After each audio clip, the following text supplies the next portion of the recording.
What's good? It's Extreme Caution here, and WWE Backlash has officially ended. This show was great in my opinion, from top to bottom. The pacing was really good. I could be a little bit biased due to me actually being there, but overall, I really thought the show was great. Like I said, the pacing was really well. I thought every match, for the most part, really delivered. I'm gonna go ahead and jump straight into the review. The first match we start off with is the Fatal 4-Way United States Championship match between Jacob Fatu, Drew McIntyre, Damian Priest, LA Knight. This match was really good. This match was really fast paced. It was really fast. I really enjoyed this match. The crowd, in my opinion, from me actually being there, I don't know how it was on TV, but from me being there, we was loud for every match. We was loud during the entrances. From start to finish, it was very loud in the arena. Don't know how it was perceived on TV, but from an arena, it was loud. So this match was really good. I really enjoyed it. Towards the end, though, we end up getting Damian Priest and Drew McIntyre taking each other out. Damian Priest ends up hitting a choke slam onto the table out through the crowd area. That just mainly left Jacob Fatu and LA Knight.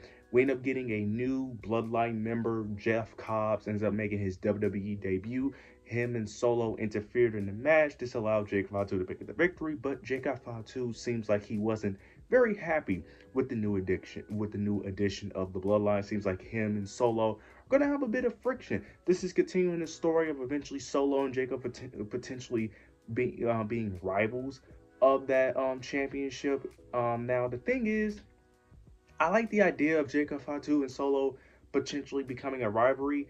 And a lot of people are like overhyping this. Like I saw someone compare this to like being like a Batista-like moment. No, this doesn't work as a Batista-like moment, mainly because Jacob already won championship gold. That's one. And two, he's already kind of eclipsing Solo as like the top guy. This would work if Solo was still like the leader, but this doesn't feel like even Solo is the leader anymore. It just feels like everyone just does what they do now in the bloodline. So that's a little different. It would be different if Solo cost him the title and then they have a match, but if Jacob's still going to be champion and then they have the match and he just beats Solo, I don't really think that elevates him. I think that just keeps him the same. If that makes sense. It'd be different if Solo beats him by cheating and then he wins it back or some sort like that. I'm interested to see where the story goes, but I'm just curious to see how they're going to make it to where Jacob Fatu, because Jacob Fatu is technically supposed to be the sympathetic babyface here, and I get it, but it's kind of weird with how over he is that he's going to be the babyface no matter what.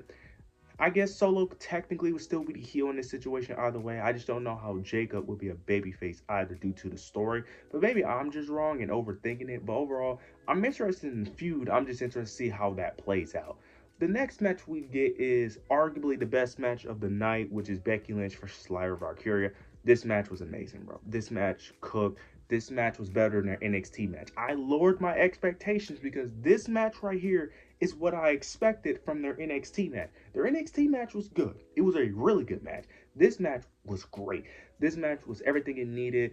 This match went exactly how I expected it to go, outside of the winner, of course. But towards the end of the match, we end up getting Becky Lynch pulling the turnbuckle pad off to try to hit Lyra off the turnbuckle pad, but couldn't be able to get it. Lyra Valkyria does end up picking up the victory off of a roll-up, which was very surprising. I thought that Becky Lynch was going to win the match and then attack Lyra, writing her off TV for a bit. But they ended up going the opposite, where they ended up having Lyra win. Then they have Becky Lynch attack her after the match, which is very interesting. Now, I'm assuming they're probably going to have another rematch. This is definitely going to continue the feud because Becky Lynch is going to have a rematch and she's probably going to win that title. Now I am interested. This would be an interesting concept if they had Lyra Valkyria vacate the title due to a fake injury, due to Becky Lynch attacking her. They could do that angle. I don't see that happening because didn't she put her in an armbar if I'm not mistaken? Yeah, she put her in an armbar after the match. So yeah, she was in the armbar for a while. So they could do a fake injury angle, kind of like what they're doing with Bayley. Have her vacate the title, have a battle royal like they did for the World Heavyweight Championship when Rhea Ripley was injured. Have Becky Lynch win that, and then Bayley ends up coming after. You could do that. Now I don't see that happening, but I do think that would be a low-key interesting story. Have Lyra eventually come back, then take out Becky Lynch again. I could see that, but I don't think that's the angle they're going with. But I'm very interested to see what's next with this feud, because this feud isn't over. They're going to continue this feud. I'm just interested to see when they're going to interject Bayley into this, because you got to have Bayley be involved in this story somehow. So I'm very interested to see how that plays out. Now we end up getting Dominic Mysterio versus Penta for the Intercontinental Championship. This match right here was a bit underwhelming. It wasn't a bad match. It was very quick, which makes sense because I don't think this match was supposed to be on the card anyway. I think the main match that was supposed to be on this card was Jey Uso versus Logan Paul, but they ended up pushing that to Saturday Night Main Event. So this match wasn't that long. I think this match was probably like 10 minutes. It felt very quickly. But basically, you end up getting interferences from the Judgment Day with Finn Balor, Carlito, and JD McDonough. Now, they ended up getting tossed out of the match very quickly, even though they didn't leave the arena like they're supposed to, because Finn Balor ended up coming back on the ropes, distracting the ref. This allowed Grande Americano to interfere, which I did also predict. Now, which I also did predict as well. So that was very interesting that we ended up getting both interferences. He ends up interfering, helping Dominic wins. He ends up retaining his championship, and that's really it. Not really much to it. I don't know if we're gonna continue. I'm assuming we're gonna continue the Penta versus Dominic storyline, even though I do think we need a break from it because I don't see Dominic losing that championship anytime soon. And they're eventually going to tell the story of Dominic and Finn. Now, I don't know if they're going to have Finn cost him the title and then they have the match, or it's going to be for the Intercontinental Championship. And I don't know who really goes over in that feud. I'm assuming Dominic would go over because he's the guy they're really going to build a future around, and Finn Balor is a loser. So I don't know how this is going to play out. Is Finn going to cost him and then Dom goes over Finn, or is it going to be for the title? I don't know how they're going to play that story out, but clearly that is the long-term play here. So I do think eventually we're going to need a break from Penta, because you can't just have Penta just keep losing Intercontinental Championship. Well, to be fair, they probably can. They've been doing it with other wrestlers like Sammy and Jey Uso when it comes to world title matches. And so maybe they could actually do Drew McIntyre. Yeah, so maybe they could have him lose, because clearly you could keep losing title opportunities and still be over. So maybe they could, yeah, actually they can just do that over and over again. They've done it with other wrestlers and they're still over and they're still good. So it really doesn't matter. But Dominic Mysterio retains, and it was the correct choice in my opinion. Now we end up getting Gunther versus Pat McAfee. This match right here, I will say this. I think that if I wasn't in the crowd, I would not like this match. The crowd definitely made this match better than what it was. Because I'm going to be honest, actually watching the match, I was disappointed. Now, there was some cool stuff in the match, I will admit. There was some really cool stuff that I did like about the match. I did like Michael Cole involvement, because towards the end of the match, Michael Cole did get involved. Gunther was about to attack him, but Pat McAfee makes the save. It was a moment where Pat McAfee was pinning Gunther. Michael Cole was holding Gunther's legs.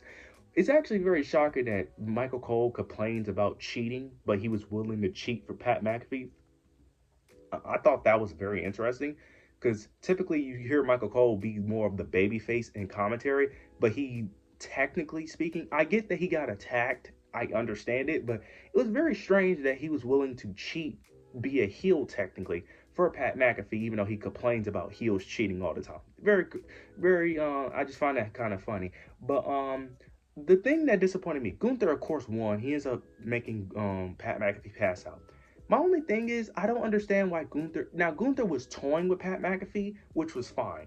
But I kind of felt like the ending was very anticlimactic. I kind of wish Gunther was more ruthless, because the promo Gunther gave, he gave the vibe of like he was going to destroy Pat McAfee and like he was going to brutally like attack him. He didn't really do that. He just kind of toyed around with him, and then he made him pass out, and then that was the end.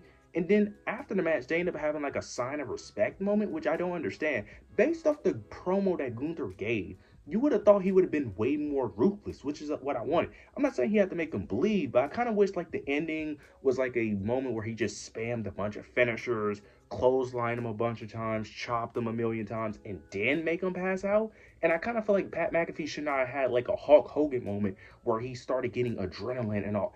I just felt like that was a bit much. I understand him getting offense, but I feel like that was a bit much. Felt like this should have been a bit shorter, and Gunther should have just dominated a lot more instead of toying around with him a little too much. I did like the Michael Cole involvement. That made it better, but I feel like if I wasn't there, I wouldn't have liked it as much. Me being there, I'm giving it a decent match, but I feel like if I was watching it at home, I would have felt like it was more mid, because I was underwhelmed after the match. But the crowd and the people around me made it a lot better than what it was. Now we get the main event. John Cena versus Randy Orton one last time. This match absolutely delivered. This match was great. This match was better than John Cena and Randy and Cody Rhodes, which is very shocking because on paper you would assume that Cody Rhodes would be the better match. But this match was great. Now, to be fair, I do think that since Randy and John Cena had so many matches, and plus this was a bit more overbooked than the Cody Rhodes match, so that helped a lot. This was great. We had a lot of cool spots. We had Randy Orton hitting like 3 AAs and like 3 RKOs on the John Cena, which was ridiculous. He ended up hitting an AA on the announce table and another AA on another table. We ended up getting a ton of ref bumps. John Cena bumped the referee like three. It was like 3 referees that had to come out in this match. It was one moment where another referee got down after Randy Orton hit an RKO. There was no ref to count. The referee came in late. And it was another ref bump. The ref wasn't there with the. I'm getting my things messed up. The ref got bumped. Randy Orton hit an RKO, if I'm not mistaken. The ref was down. No one was counting. Then security. That's what I remember. Then security ended up coming in. You ended up getting Nick Aldis and a bunch of staff members checking on the referee. Randy Orton is frustrated because he felt like the match should have been won. Nick Aldis trying to talk him through it, but he ends up RKO Nick Aldis. RKO another. He ended up hitting like 5 RKOs in a row against the entire staff that ended up coming out to assist the ref. But we end up getting a moment towards the end of the match, if I'm not mistaken. R-Truth comes out. Randy Orton was about to hit the RKO on John Cena, or he was about to punt kick him. It was one or the other. R-Truth comes out, and he's trying to protect Cena. He's helping Cena. He's talking to Randy, talking about, like, you shouldn't be doing this, man. This is John Cena. Then Randy Orton RKO's R-Truth. John Cena takes advantage of that, low blows him, hits him with the championship, and retains the WWE Championship. Overall, this was a great match. I really love this match. This match was great. It was overbooked, but it was overbooked in a great way. Now, there was a promo segment after this. Now, I don't know if this was on TV or not. It was very confusing because on the Jumbotron, they ended up showing, like, the end credits, but they still had the WWE logo and the peacock sign on the top right. So I'm assuming it was still on TV, but I don't know. John Cena ended up cutting a promo, basically mentioning he's the last real world champion, whatever. Then he ends up leaving the ring, but as he was leaving the ring, he had a saddened look on his face. Like it was like he was contemplating whether or not he's making the right choice of being a heel. That's what it looked like. It looked like we was getting a slow burn of him potentially turning babyface again.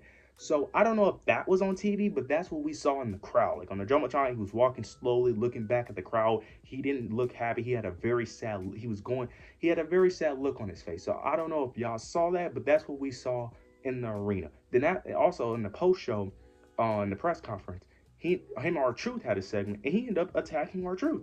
He ended up hitting attitude adjustment R-Truth. But overall, this was a great show. I'm very excited what they do on Raw and SmackDown. This was an overall great show. But you guys let me know your thoughts and opinions down below. Make sure to like, comment, and subscribe. But yeah, that's it.